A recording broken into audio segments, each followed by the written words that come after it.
My Echo One MP5a4 that I just got the other day. It's the RAS version, so it has rails along the front of the gun. Almost everything is metal except for the pistol grip, the stock, and this top piece right here. But it's still very strong plastic, and it feels like it's really sturdy, and I'm not worried that it will break. I got this GMP aim point for this gun. It's a red dot sight.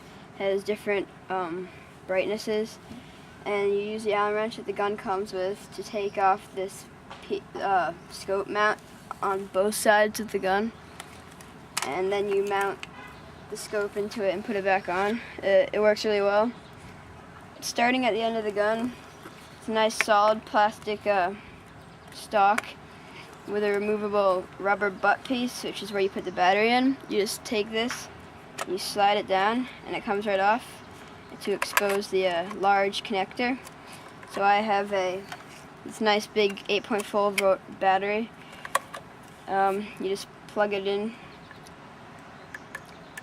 right here. It fits in nicely right into the gun, and then all the connectors have their own little slot to slide back, usually.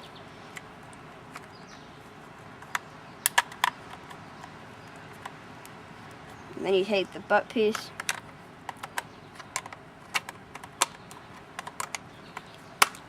and it slides back on, and you're all set to go. Moving further forward, there was a rear iron sight right here, which I took off seeing that I had the scope, but it had different cycles that you could switch through for different ranges. This is a plastic pistol grip, but it's really solid. You can't tell that it's plastic really at all. Here's your ambidextrous fire selector. You go safe, semi-automatic, and then all the way up to fully automatic. It's really nice because it's completely ambidextrous, so depending on which way you want to do it, it will work. And it clicks in nicely, at least for my gun, onto all the different pieces. Further forward, you have your forward rail systems. You can put just about anything on them. Flashlights, red laser points, anything. It's really good quality metal, definitely sturdy. On the other side, it has a little hole for a sling mount, but I couldn't find one in my house, so I just decided to put it through the holes in the front of the gun. And it has a charging handle that does absolutely nothing except makes you feel like you're in the army. Just pull it back, and you can slap it down, although I don't recommend it because it will break eventually, but it's still pretty cool. At the tip of the gun, you got your big, ugly orange flash hider, which locks on. All you have to do is just grab it and give it a twist, and it'll pop right off. I bought a Black Side Gemtech counterclockwise silencer, mock silencer, that just screws nicely on here, and it makes the gun look a whole lot better in my opinion.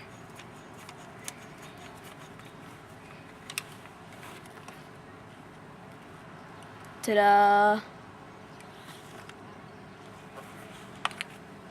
So it comes with a foregrip, which slides right onto the bottom rails. You just unscrew this bottom piece and slide it right onto the bottom rail, and you can slide it all the way back to wherever you want it. I like it a bit further back, and then you just tighten the piece at the bottom, which gets nice and sturdy on there. To the mag well, it's fully metal. You just take your 200 round high cut magazine and just stick it right up in there. Looks nice. The only problem with it is it's not very sturdy. It wobbles around a bit, but it doesn't usually affect the feeding or anything really. It's just sort of annoying when you're running. And then you have your standard high cap mag. You have to wind it, which I find sort of annoying, but you get used to it. I forgot to mention the hop up, which I don't know if you can see it, but it's right There it is, that little lever. If you put it forward, that's normal, and back is more hop up.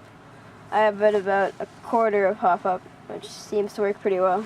This is the shooting portion of my Echo 1 MP5a4 review. I'm going to be using Airsoft GI highly polished 0.25 gram BBs, and from about 50 feet I'll be shooting 10 shots in semi-automatic and then a couple bursts in full auto.